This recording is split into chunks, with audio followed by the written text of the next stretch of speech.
watching our programs on Channels Television, reaching you live from Lagos. And shortly, we'll be bringing you the Presidential Policy Dialogue.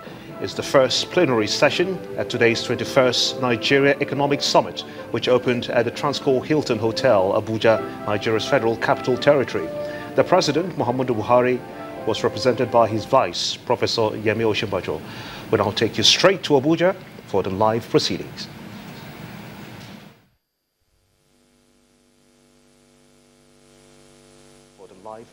As we speak, I'd like to welcome here the senior partner KPMG Nigeria, Mr. Kule Lebute, to give us the country scenario.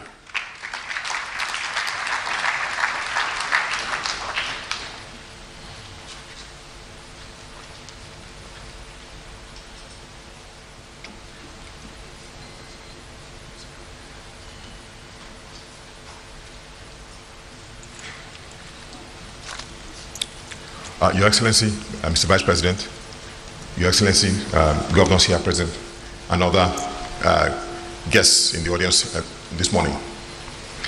My task is to take you through a country scenario presentation. Yeah.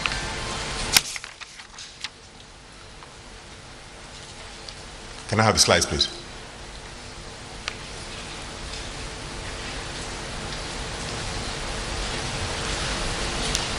Okay, following on from Dr. Shikwa's presentation around the current economic situation, I'm not going to spend time on what is presented. I'm going to go straight into this scenario analysis. And outline, please.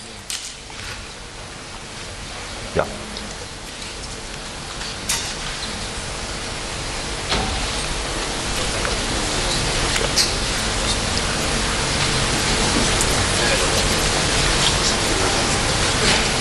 Please, can you do the slide? Because this thing is not working.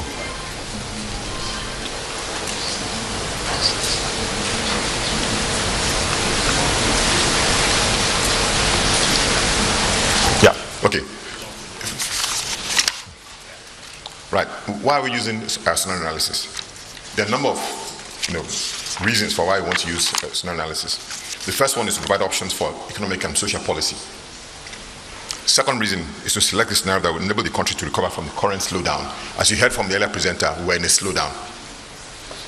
And then thirdly, identify the key economic levers that will generate the maximum impact for GDP per capita, unemployment rate, and other parameters. What's the outcome of this analysis? The outcome is to get fiscal and monetary policy that will result in appropriate macro stability required for economy to recover and grow. Now, typically, we have 4 phases in an economic cycle. 4 phases. I'll start with the boom phase. We've seen Nigeria go through a boom in the last 10 years. We've grown by between 6 and 7% per annum. Right now, we're in the decline. The economy is slowed down, 2.5% last quarter. And economics defines a recession as 2 consecutive quarters of negative growth. So if you're not careful, as we slide down that curve, we may actually get into recession. And when you get into recession, you may end up in a slump. Now, to get out of a slump is not very easy, especially in a developing economy with high poverty levels, high unemployment rates. Now, if I use China as an example, the China story, go back to 1989, Tiananmen Square, you had the riots. The Communist Party came out of Tiananmen Square with what is that scenario? What do we do with the economy? And they decided that the Chinese economy must not grow less than 8% for the foreseeable future. What did that do to their own economic cycle? In effect, they had a boom which was sustained for more than 20 years. They grew the economy continuously by more than 8%.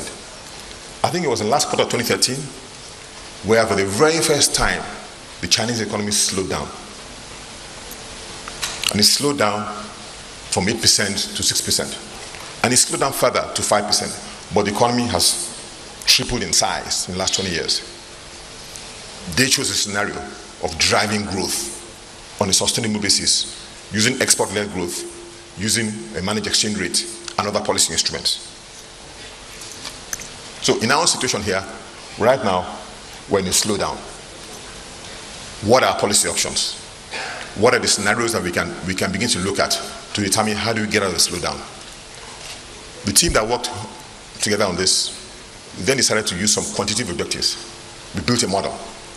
I'll take you through the model purely just to illustrate, not for an economic lecture or class, but just for illustration.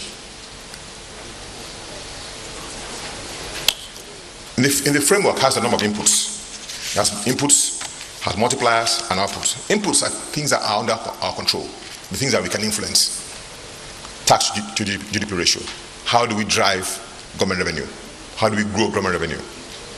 Reform of petroleum subsidy scheme. The ratio between recurrent and capital expenditure. Funding for infrastructure. Our JV cash costs. JV cash costs are important because, as you know, it's the first charge on our revenues. Before we do anything else, we have to fund our JVs. These are things that are under control. We then use some fiscal multipliers. Fiscal multipliers is a ratio in which the change in the nation's income level is affected by government spending. So if you spend 1% of your GDP on infrastructure, it gives you the equivalent in a mature market of that amount of growth in your GDP. In the developing market, that multiplier effect could be 3 or 4 times. So you spend 1% of your GDP in infrastructure, in our economy, it will grow the economy by 3 or 4 times the quantum of amount you spend on infrastructure. And what are the outputs? What are the proxies that we're trying to track in this model? GDP, per capita income, poverty rates, unemployment rate, child mortality rate, exchange rate, inflation rate, FDI, and external reserves.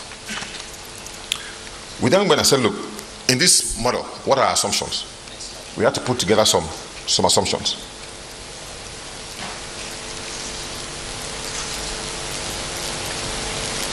Tax to GDP ratio, we said, first of all, 3 scenarios: base case, moderate case, and optimistic case. 3 scenarios. In the base case, we said, for tax to government revenue, we said, we probably won't do much to our current tax collection system. We may do a bit, but not too much, nothing dramatic. In the moderate case, we will reform the FIRS and other government revenue collecting agencies, and will drive growth of government revenue. And in the optimistic case, we'll not only improve collection administration, but will expand the tax base to the point that, in fact, you can actually lower tax rates over a period of time and get more competitive. So from 32%, you may say, when you expanded the tax base, I can lower it to 25% or 20% in 3 or 4 years' time, and be much more competitive vis-a-vis countries around in your region. Second variable, reform of petroleum subsidy. We said, base case, retain current level of subsidy.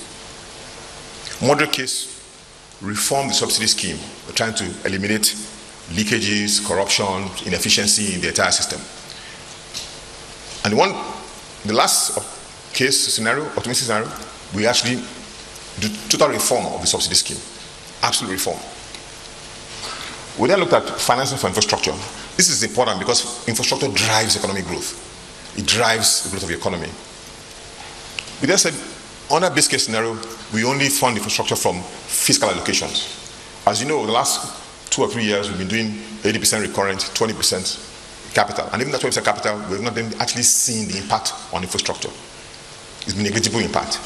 So fiscal allocation, therefore, is real tough for you to do, especially when you have trade-offs between what you must spend on infrastructure and recurrent.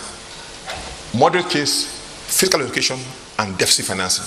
Deficit financing is good to the extent that the projects you're financing are bankable projects. They will generate income streams in the future to pay back the deficit. Otherwise, you're going to create a deficit for the next generation. And in the final case of optimistic scenario, you actually use fiscal allocation, deficit financing, as well as PPPs, concessions, all kinds of funding. But again, these things are for bankable projects, because you cannot do, social projects using private sector money. There has to be return, and the money has to come back to the parties that give you the money. Fourth area, JV cash call funding. We said, under the base case scenario, you retain 100% JV cash call funding. Moderate case, we reduce JV funding by 50%, and then ask our partners, the oil majors, to carry us for the balance of 50% under a modified carry arrangement.